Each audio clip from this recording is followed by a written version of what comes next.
용인에서 대신 꿈을 꿔주고 실제로 겪었던 실화괴담. 때는 7월 중순에서 말쯤이었다. 나는 경기도 용인에 사는 평범한 여자다. 나와 어느 정도 친하긴 하지만 집이 좀 멀어서 요즘엔 서먹했던 친구가 하나 있다. 어쩌다 나도 시간이 되고 그 친구도 시간이 돼서 만나게 되었다. 그런데 친구가 많이 피곤해 보였다. 그래서 무슨 일이 있냐고 물어봤다. 처음엔 친구가 별일 없다고 했지만 잠깐 머뭇거리더니 요즘 악몽을 꾼다고 했다. 무슨 꿈이냐고 물어봤더니 얼굴이 하얀 기분 나쁜 남자가 자기를 쫓아다니는 꿈이라고 했다. 그런 꿈을 하루도 빠지지 않고 계속 꾼다고 했다. 자기 동네 근처를 계속 그 남자를 피해서 도망다니는데 꿈에서 깨고 나면 다음 날 밤 꿈에서 깨기 전까지 도망쳤던 그 위치에서 다시 쫓긴다고 했다. 원래 겁이 많은 친구여서 더 무서워하기 때문에 같은 꿈을 계속 꾸는 게 아닐까 싶었다. 나는 오지랖이 매우 심한 성격이라서 친구의 불안함을 좀 덜어줄 수 있지 않을까 싶어서 친구에게 난 겁이 없으니까 내 꿈 대신 꿔줄까? 라고 말했다. 친구는 그럴 수 있다면 제발 그렇게 해달라고 했다. 진짜 울 것 같은 표정이었다. 이렇게 모든 일의 시작은 나의 처죽이 오지랖 때문이었다. 내가 친구에게 그런 꿈을 왜 꾸게 되었느냐고 물어봤는데 친구는 우물쭈물거리면서 대답을 피했다. 어차피 나는 친구의 심리적인 불안감을 덜어주려고 대충 맞장구 쳐주는 거니까 그런 건 상관없겠다 싶어서 더 물어보지는 않았다. 나는 그 친구에게 갚을 게 있었기 때문에 친구에게 5,000원을 주고 네 꿈 내가 사겠다라고 말했다. 솔직히 나에게 그 친구에게 갚을 게 5,000원 이상의 가치가 있지만 친구는 이 꿈을 사는 건 내가 너한테 어쩌면 목숨을 빚지는 건지도 모르겠다고 말했다. 솔직히 여기서 좀 이상했다. 그런데 그 당시에는 친구가 그만큼 잠을 못 자고 불안해서 과장해서 말하나 보다 했다. 아무튼 그 친구와 헤어지고 나서 나는 집으로 와서 띵까띵까 놀다가 늦은 새벽에 잠을 청했다. 내 방에는 제법 큰 창문이 하나 있다. 참고로 나는 전원주택에서 살고 있다. 내 침대에 머리맡이 창문 쪽에 바싹 붙어 있고 항상 그렇듯이 방충망만 닫은 채 창문도 열어놓고 선풍기를 틀고 잠을 잤다. 그런데 그날 밤부터 바로 이상한 꿈을 꿨다. 꿈에서 핸드폰으로 막고를 치면서 노래를 듣는데 문득 선풍기를 돌린 건 다리 쪽인데 문득 머리맡이 서늘해지는 걸 느꼈다. 나는 아무 생각 없이 창문 쪽을 쳐다봤다. 그런데 이게 웬걸? 웬 하얀 얼굴이 창문 밖에 둥실둥실 떠다니고 있었다. 남자인 것 같았다. 그런데 나를 쳐다보고 있었다. 아까도 말했듯이 내가 하도 개꿈을 많이 꾸기 때문에 어느 정도 이상하다 싶으면 꿈이라고 생각하게 됐다. 이것도 꿈이겠거니 하고 다시 그 얼굴을 무시하고 막고를 치고 있었다. 그런데 생각할수록 이상했다. 아니 저 남정네는 누군데 남의 집 창문 앞에 서 있는 건지 우리 집 대문을 여는 소리도 못 들었는데 그 높디 높은 울타리는 어떻게 넘어서 우리 집으로 기어들어온 건지 싶었다. 우리 집엔 대문에서부터 강아지가 있고 마당에도 강아지가 있는데 심지어 강아지들이 짖지 않은 것도 너무 이상했다. 뭐 하는 사람인지 물어볼까 하다가 에이 귀찮다 그냥 무시하자 이러고 말았다. 평소 같으면 이렇게 태평하지 못했을 것이다. 아마 꿈이라고 생각했으니까 이랬던 것 같다. 그런데 이런 꿈을 친구에게 꿈을 산 그날 이후로 일주일을 연달아 꿨다. 한동안 뭐지 싶었는데 생각해보니까 내가 친구 꿈을 사서 이렇다는 결론이 나왔다. 시발 친구가 개꿈을 꾸는 줄 알았는데 그게 아니었나 보다. 꿈에서 봤을 땐 제법 이목구비가 뚜렷한 얼굴이었던 것 같은데 막상 잠에서 깨면 큰 눈, 머리카락이 없는 하얀 얼굴, 빨간 입술밖에 기억이 안 났다. 아무튼 계속 같은 꿈을 꾸다가 8월에 들어서 꿈 내용이 조금 바뀌었다.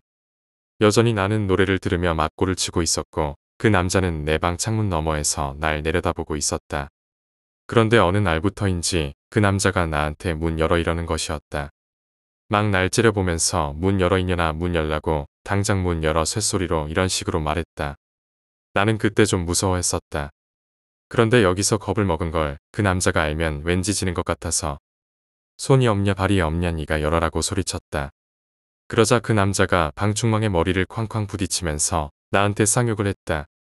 막 죽여버린다느니 어쩐다느니 하면서 괴성을 지르는데 무서운 건 둘째치고 기분이 나빴다. 혼자 개새끼 하루 종일 쳐박고 있어봐라 문 열어주나 이러면서 콧방귀를 뀌었다. 여기까지가 내 꿈 이야기다. 그런데 내 꿈 이야기가 중요한 게 아니고 진짜 진국은 여기서부터다. 지금부터 쓰는 이야기는 나에게 꿈을 판 친구 말고 다른 친구의 꿈 이야기다. 나한테 또 다른 친구가 연락이 왔다. 얘도 요새 연락이 좀 뜸했던 친구인데 갑자기 나한테 전화를 하더니 다짜고짜 너 별일 없지? 몸은 괜찮아 이러는 것이다. 이건 뭐냐 싶어서 아무 일 없다고 왜 그러느냐고 했더니 친구가 자기가 꿈을 꾼 게 너무 불길해서 걱정이 되어서 전화를 했다고 했다. 이 친구는 꿈을 잘 안 꾸는 친구인데 모처럼 꿈을 꿨다고 했다. 나무들이 양옆으로 일렬로 늘어서 있고 오른편엔 2층, 3층 주택들이 있었다고 했다. 그런데 가로등이 없어서 되게 깜깜했는데 계속 걷다 보니 저 멀리서 가로등 불빛이 보이더라고 했다. 그런데 왠지 자기가 가야 할 곳이 거기 같았다고 해서 계속 걷고 있었다고 했다. 문득 손에 뭔가를 쥐고 있는 것 같아서 봤더니 하얀 국화 한 송이였다고 했다. 친구는 누구를 조문하러 가나 보다 싶었다고 했다. 계속 걸어가니까 가로등 맞은편에 이 길 끝에 집 한 채가 있었다고 했다. 그런데 늦은 밤이라서 그런지 불은 다 꺼져 있었고 순간 친구가 초상집에 불이 왜 꺼져 있지? 초상집이 아닌가? 했다고 했다. 문득 오싹한 기분이 들어서 돌아봤더니 가로등 옆에 뭐가 서 있었다고 했다. 자세히 보니까 사람이었다고 했다. 그런데 그 사람 상태가 좀 많이 안 좋아 보였다고 했다. 처음엔 머리만 둥둥 떠다니는 건 줄 알고 시겁했는데 자세히 보니까 검은색 망토로 목부터 발목쯤까지 가리고 있었다고 했다. 친구가 그 사람을 쳐다보니까 그 사람도 친구를 쳐다봤다고 했다. 그러더니 갑자기 팔을 들더니 어디를 가리키면서 하는 말이 저기가 네 친구 방이다. 가서 네 친구 깨워서 데리고 나와. 이랬다고 한다. 그 친구가 누군지 얘기를 안 해줬는데 순간 머릿속에 내 얼굴이 떠오르면서 여기가 정인이 집이구나 싶었다고 했다. 내 이름이 정인이다. 내 친구가 그 남자한테 누구신데 걔를 찾아요. 그랬더니 그 남자가 오늘 네 친구냐는 죽을 거야. 내가 죽일 거야. 순간 친구가 손에 찝찝함을 느끼고 손을 봤는데 국화꽃에서 시뻘건 피가 뚝뚝 흐르더라고 했다.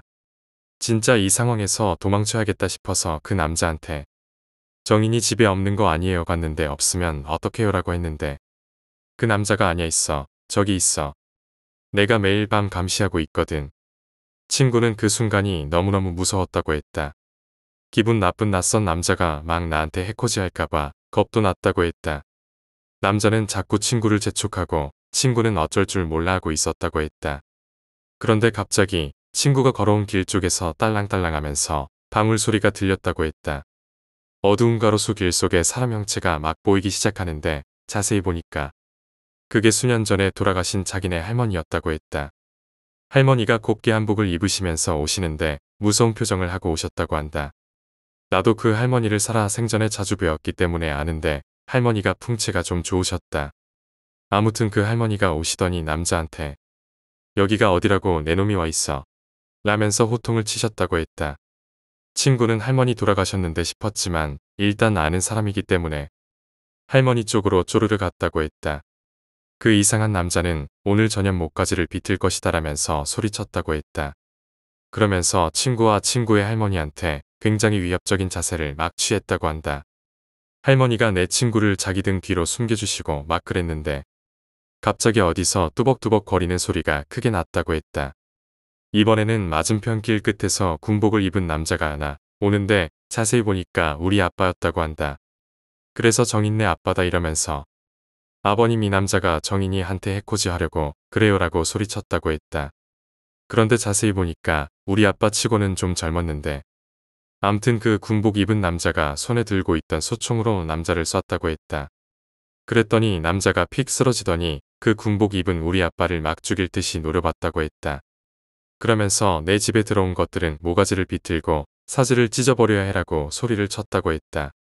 그러자 친구의 할머니가 정인이는 아무런 잘못도 없다. 내 놈 집에 들어간 년은 다른 년이여라고 했다고 했다. 그러자 되게 이상한 소리를 내면서 그 남자가 사라졌다고 했다. 남자가 사라지고 나니까 친구의 할머니가 친구를 데려다 준다고 하면서 군복 입은 남자한테 허리 굽혀 인사를 했다고 했다. 군복 입은 남자도 할머니한테 맞인사하고 거기서 딱 꿈이 깼다고 했다.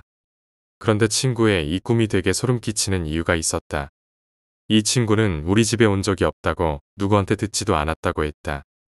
그래서 우리 집으로 오는 길을 모르는데 우리 집 들어오는 입구에 오른편에 주택들이 있고 가로등이 없는 가로수길을 지나서 제일 끝에 있는 집을 와야 우리 집이 나온다.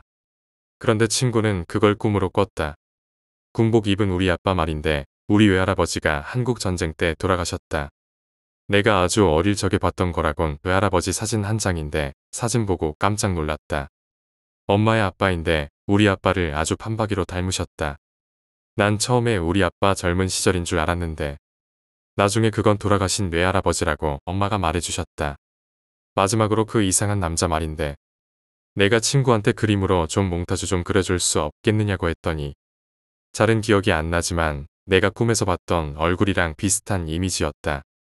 내가 창문 너머로 봤을 때 얼굴만 둥실둥실 떠다닌다고 했던 것은 검은색 천을 뒤집어 쓰고 있었기 때문이 아닐까 했다.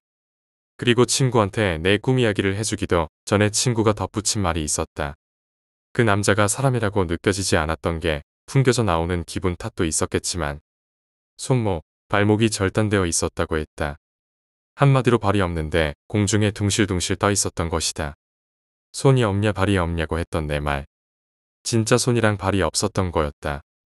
아침 일찍 6시가 좀 넘은 시간이었다. 갑자기 베개 아래 밀어뒀던 핸드폰이 울렸다. 내가 나름 새 학기에 좀 일찍 알람을 맞춰놨기에 그건 줄 알았다. 그래서 끄고 자려고 핸드폰을 잡았는데 몇 주째 연락두절이었던 친구한테서 전화가 온 거다. 나한테 꿈을 팔았던 친구의 전화가. 순간 이게 꿈인가 생시인가 했다. 그동안 내가 폭풍 문자 폭풍 전화를 해도 안 받던 친구가 갑자기 전화를 하니까 무섭더라. 드라마나 영화 같은데 보면 누가 죽으면 구급 요원이나 죽은 사람 가족이 그 사람 폰으로 전화해서 사망 소식을 전하고 그러지 않는가. 솔직히 난 친구 꿈 때문에 죽을 리는 없다고 생각했기에 신경 안 썼는데 저번에 올린 글에 어떤 사람이 친구한테 무슨 일 생기는 거 아니냐고 썼더라고. 그거 보고 나니 그 상황이 왠지 딱 오버랩됐다. 아무튼 조심스레 전화를 받았는데 다행히도 꿈을 판 친구였다. 그런데 친구가 전화를 해놓고도 말을 하지 않았다. 자다 깬 나는 뭐지 이러다가 계속 수화기 너머로 말이 없으니까 내가 먼저 괜찮아라고 말을 꺼냈다. 그랬더니 친구가 갑자기 흐엉하고 울기 시작했다. 친구한테 무슨 일 생겼나 싶어서 여기서부터 소름이 쫙 돋았다. 내가 울지 말라고 왜 그러냐고 했더니 꺽꺽대면서 미안해라고 했다. 솔직히 말해서 친구한테 얘기를 듣고 나서 그 친구가 좀 미웠다. 내가 상상력이 쓸데없이 쩌는 몽상강이라서 현실 감각이 좀 많이 떨어진다. 친구의 얘기를 듣고도 솔직히 말해서 생명의 위협을 느꼈다던가 그런 건 없었는데 솔직히 말해 기분 나빴다. 난 오지랖이 넓다는 이유만으로 있는지도 몰랐던 놈한테 목 따일 뻔한 거 아닌가. 그런데 울면서 미안하다고 그러니까 왠지 안쓰럽더라. 아무튼 내가 자초지종을 물어봤다. 그런데 나한테 얘기를 안 하는 것이었다. 나한테 자초지종을 말하려고 전화한 게 아니라 미안하단 말하려고 전화했다고 했다. 어이없어 하는데 먼저 끊겠다면서 끊었다. 자다가 깬 것도 서러운데 친구한테 능욕당한 것 같아서 다혈질인 나는 바로 친구이한테 화풀이 하려고 전화를 했다. 친구이는 일찍 일어나는 새나라의 착한 연이므로 내 전화를 냅다 받았다. 그리고 걔 진짜 왜 그러냐 이런 식으로 내 투정에 맞장구를 쳐줬다. 한참을 그러고 있는데 친구이가 나한테 친구일의 언니한테 한번 물어볼까라고 했다. 친구일한테는 2살 많은 언니가 있는데 친구일과 친구일의 언니보다 친구이와 그 언니가 좀 더 친했다. 친구일과 이도 서로 아는 사이이긴 한데 나랑 친구일만큼 친하지는 않다. 물론 친구일과 나도 아주 친하지는 않다. 아무튼 친구일한테 무슨 일이 생겼다면 가족인 언니가 알고 있을 테니 언니한테 전화하겠다고 했다. 그러더니 전화 끊어보라고 하고 그 언니한테 전화했다고 했다. 그러고 나서 한 11시 즈음 친구이한테서 전화가 왔다. 나는 아이 좋아라 하고 냅다 받았다. 그런데 존나 소름이 끼치는 얘기였다. 진짜 친구일의 얘기를 듣고 나니까 제대로 현실 입계란 기분이 들었다. 친구이가 친구일의 언니한테 전화를 해서 들은 이야기를 쓰겠다. 위에서도 말했듯이 친구일과 언니는 친자매이긴 하지만 아주 사이가 좋진 않다. 그냥 서로 내 위로 언니가 있고 내 밑으로 동생이 있구나 했다. 하루는 언니가 친구일이 너무 신나 보여서 왜 그러냐고 했더니 친구들과 MT를 가기로 했다면서 완전 좋아하더란다. 어차피 자기가 가는 것도 아니고 해서 어디로 가는지도 안 궁금하고 누구랑 가는지도 안 궁금해서 그냥 그러려니 했다고 했다. 언니도 이상한 낌새를 알아차리기 시작한 건 친구 일이 MT를 다녀와서부터였다고 했다. MT에서 돌아온 게 한 10시, 11시쯤이었다고 했다. 언니랑 엄마랑 치는 힘을 시켜 먹으면서 TV를 보고 있는데 친구 일이 온 것이었다. 술이 살짝 취해가지고 해벌레한데 계속 혼잣말로 너무 재밌었다는 둥, 어쨌다는 둥 자랑질을 막 했다고 했다. 언니랑 엄마는 빨리 씻고 가서 자라고 하고 치킨을 마저 먹고 각자 방으로 들어갔다고 했다. 언니랑 친구 언니랑 같은 방을 썼다. 침대 하나에 둘이 같이 자는데 친구 일이 먼저 퍼질러져 자고 있길래 언니도 같이 옆에 누웠다고 했다. 언니가 막 친구들이랑 카톡하면서 꾸벅꾸벅 졸고 있었다고 했다. 핸드폰 배에 올려놓고 살짝 잠에 빠지려고 했는데 갑자기 옆에서 누구세요라고 했다. 깜짝 놀라면서 봤더니 친구 잠꼬대였다. 평소에 잠꼬대하는 친구가 아닌데 오늘은 너무 피곤해서 그런가 싶었다고 했다. 언니가 잠꼬대 한번 스펙타클하게 하네 이러고 다시 자려고 하는데 자꾸 옆에서 누구세요를 반복하더란다. 언니가 너무 무서워져서 소름이 끼쳤다가 이거 대꾸해줘야 하는 건가 해서 언닌데요 이랬다고 했다. 그랬더니 친구 일이 아저씨가 왜 우리 언니예요? 우리 언니 아니잖아요. 아저씨 누구세요 이러더란다. 언니가 여기서부터 너무 무서웠다고 했다. 막 자기 옆에서 자기 동생이 헛소리 막 하는 게 너무 무서워서 잠 못 들고 있다가 어느 순간 갑자기 잠들어서 그냥 잤다고 했다. 아침에는 멀쩡한 동생을 보고 그냥 개꿈 꿨구나 하고 말았는데 하루가 갈수록 점점 수척해졌다고 한다. 동생이 불면증도 있어 보이는 것 같고 엄마가 무슨 일 있냐고 물어봐도 그냥 악몽을 꿨다고만 말하고 입을 다물더란다. 그런데 어느 날부터인가 친구가 되게 개운한 얼굴로 자고 있었다고 한다. 아마 이때가 내가 꿈을 꾸고 있었을 때였을 것이다. 언니가 모처럼 기분 좋은 꿈을 꾸나 보다 싶어서 혼잣말로 뭐가 그렇게 기분이 좋냐라고 했다고 했다. 자는 친구 얼굴 보면서 그랬더니 친구가 살짝 웃는 표정으로 드디어 갔다 이제 안 온다 이렇게 말했다고 한다. 주어도 목적어도 없으니까 언니가 꿈에서 가고 싶은 데를 갔다 보다 싶었나 생각하고 말았다고 한다. 그런데 하루는 언니가 자격증 준비하는 것 때문에 밤늦게까지 공부하고 도서관에서 나와서 친구들이랑 한잔하고 나서 집에 들어갔다고 했다. 방에 들어가서 누우려고 보니까 친구 얼굴이 완전 울상이었다고 한다. 얘 또 악몽 꾸나 보다 하고 이러다 말겠지 싶어서 안 깨우고 그냥 자기도 옆에서 잤다고 했다. 한참을 자는데 늦은 새벽에 갑자기 누가 자기를 툭툭도 아니고 퍽퍽 치더란다. 처음에야 시발 뭐야 꿈이야 이랬다가 알고 봤더니 자기 동생이 자기를 때리는 거였다고 했다. 그런데 이게 고의적으로 때리거나 막 그런 게 아니라 자기 동생이 몸부림을 치니까 옆에서 자고 있던 자기가 어쩔 수 없이 맞는 그런 상황이었다는 것이다.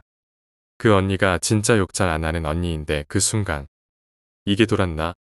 잠꼬대 거지같이 하네 싶어서 동생을 깨우려는 순간 갑자기 친구 일이 이불을 확 걷어내더니 침대 아래로 대굴대굴 떨어졌다고 했다.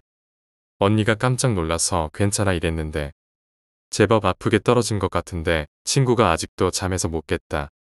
침대에서 떨어지더니 목류병 환자 마냥 눈 감은 상태로 벌레처럼 엉금엉금 기어가더니 베란다 앞에 무릎 꿇고 빌면서 살려주세요. 살려주세요. 제발 살려주세요라고 했다.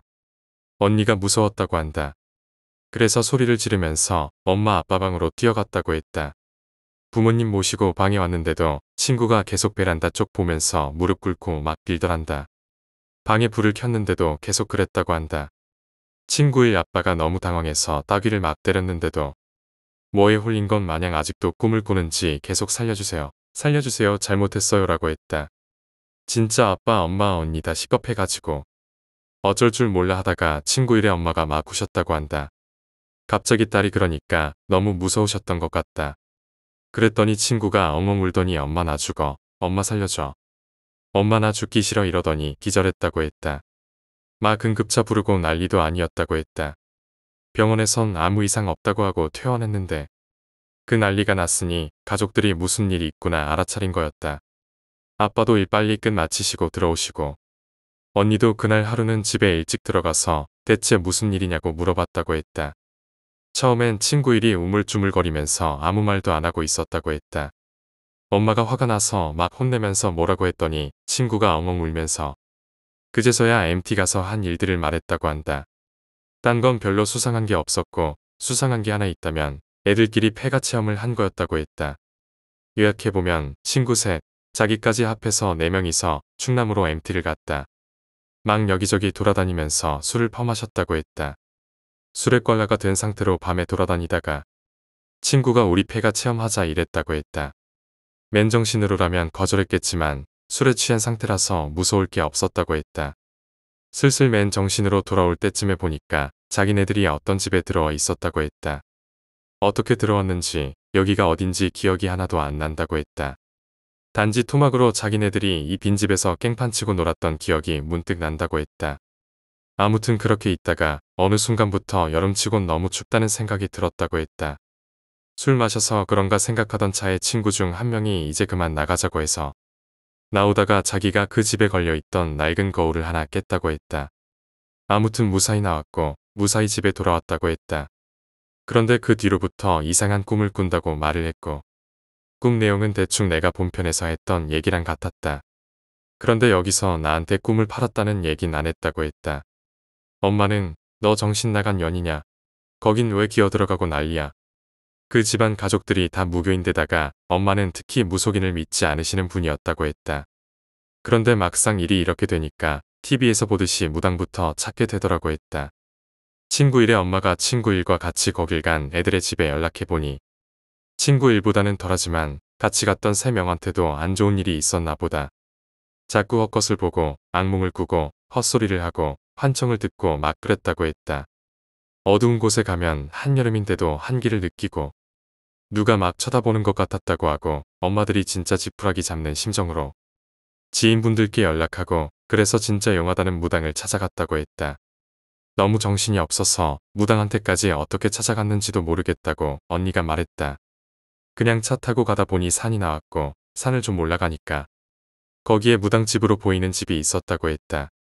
막 여차저차해서 들어갔는데 화장 진하게 한 무당이 친구 일과 친구들을 노려보면서 주인 있는 집에 함부로 들어가더니 꼴 좋다라고 했다고 했다. 엄마들이 어떻게 좀 안 되겠느냐고 했더니 무당이 애들을 쓱 훑어보더니 친구 일을 노려보면서 다른 애들은 떼어내기 쉽지만 저 애는 어려워. 죽을 팔자야. 친구 일의 엄마랑 언니가 너무 무섭고 막 그래서 눈물 흘리면서 그래도 어떻게 좀 안 될까요? 제발 좀 살려주세요. 이랬더니 무당이 너 뭔가 숨기는 거 있지 이랬다고 했다. 분위기 싸해지고 친구 일의 엄마가 막 친구 일 때리면서 살고 싶으면 숨기는 거 당장 말하라고 했다. 막 우시면서 네가 협조를 해야 살 거 아니냐고 말했지만 친구 일은 그런 거 없다고 막 우겼다고 했다. 무당이 친구 일한테 너 말 안 하면 누가 모를 줄 알고 네가 엄한 친구 팔아먹었잖아라고 호통쳤다고 했다. 그러면서 가뜩이나 시인 애가 정신 차려도 쫓아내기 어려운 마당에 저 애가 지 잘못 모르고 입 다물고 있으니까 저 애 등 뒤에서 어깨에 얼굴 올려놓고 날 째려보는 놈이 더 안 가려고 그런다라고 했다고 했다. 친구가 막 오열하면서 내 얘기를 꺼냈다고 했다. 친구를 만나서 여차저차해서 꿈을 팔았고 그 뒤로 악몽을 안 꿨다. 친구한테 연락이 계속 왔는데 연락을 하면 자기를 원망하고 다시 꿈 가져가라고 할까봐 겁나서 연락을 끊었다고 했다. 막 찬물 끼얹은 분위기인데 무당이 친구 일 보고 하는 말이 미친 애도 그런 미친 애가 없네. 세상에 길몽도 아니고 흉몽을 냅다 사는 애가 어딨어. 그나마 그런 애한테 팔았으니 망정이지. 다른 애한테 팔았으면 그 애는 벌써 죽었어 이랬다고 했다. 그러면서 또 유명한 흉가에서만 일어나라는 법 없다고. 그러면서 꼭 이 시기만 되면 조심해도 시원찮을 판에 망령들 집에 기어 들어가는 애들이 많다면서 100%다 뭐에 씌어서 나오는 건 아니지만 확실한 건 들어가서 득 볼 거 하나 없다고 했다고 했다. 그런데 무당이 했다는 말들 중에 내가 진짜 소름 끼쳤던 게 뭐냐면 무당이 친구 일 보고 쓸데없이 명줄이 긴 애를 친구로 둬서 다행인 줄 알아. 네 친구도 주인 있는 집에 멋대로 들어갔다가 죽을 뻔했네. 네 친구 좀 보고 배워라. 라고 했다. 나 이 부분 듣고 진짜 시겁했다. 용하다는 말이 괜히 용한 게 아니었나 보다. 내 얘기까지 쓰면 되게 복잡하고 길어졌지만 대충 요약하자면 나 초등학생 때 흉가, 폐가, 아무튼 사람이 안 사는 집에 들어갔다가 무서운 일이 있었다. 아무튼 그 들었던 내용 중에 이 뒷일은 막 굿하고 그런 거였었다. 친구 셋은 생각보다 빨리 집에 갔는데 친구 일은 그 집에서 거울을 깨고 와서 그런지 꼬박 3일 동안 구슬했다고 했다. 무당이 가족들이랑 집에 돌려보내면서 앞으로 남의 집에 무슨 일이 있어도 기어들어가지 말고 이번에 겪은 일은 되도록 잊어라. 귀신들은 자기 생각을 하면서 무서워할수록 더 재미를 붙이거든. 그 뒤로 이 친구는 멀쩡히 지내는 것 같지만 언니가 보기에는 옛날보다는 조금 조심스러워진 게 눈에 보인다고 했다. 친구이가 언니한테 그 꿈 산 멍청한 애가 나라고 얘기해주니까 언니가 동생 대신 사과한다고 정말 미안하다고 나중에 자기가 밥 한 끼라도 산다고 했다고 했다. 그날 밤 나는 친구 일에게서 들은 이야기로 인해 잠을 제대로 이루지 못했다. 꿈을 팔았다는 죄책감과 함께 앞으로 벌어질 일에 대한 불안감이 나를 괴롭혔다. 아침이 밝았지만 마음은 여전히 무거웠다. 결국 나는 무당의 말대로 모든 일을 잊고 평소대로 생활하려고 노력했다. 며칠 후 친구 이가 나를 만나자고 했다. 우리 둘은 근처 카페에서 만났다. 친구 이는 나에게 친구 일의 언니에게서 들은 소식을 전해주었다. 친구 일이 아직도 정상적으로 생활하기 힘들어하고 있다는 것이었다. 친구 이는 친구 일의 상태가 많이 나아지지 않았다는 말을 듣고 나서 더 이상 미룰 수 없다는 생각이 들었다고 했다. 정인아, 우리 이 문제를 제대로 해결해야 할 것 같아. 친구 이가 진지하게 말했다. 내가 아는 무당 할머니가 한 분 계시는데 그분께 상담을 받아보면 어떨까? 나는 고민 끝에 동의했다. 이미 많은 일이 일어났고 더 이상 피하는 것은 의미가 없다고 생각했다. 친구 이와 나는 무당 할머니가 계신 작은 시골 마을로 향했다. 그곳에 도착하니 무당 할머니는 우리를 반갑게 맞아주셨다. 무당 할머니는 우리 이야기를 듣고 난 후 깊은 한숨을 쉬며 말했다. 이건 단순한 악몽이 아니야. 친구 일이 겪은 일은 정말 심각한 영적 문제야.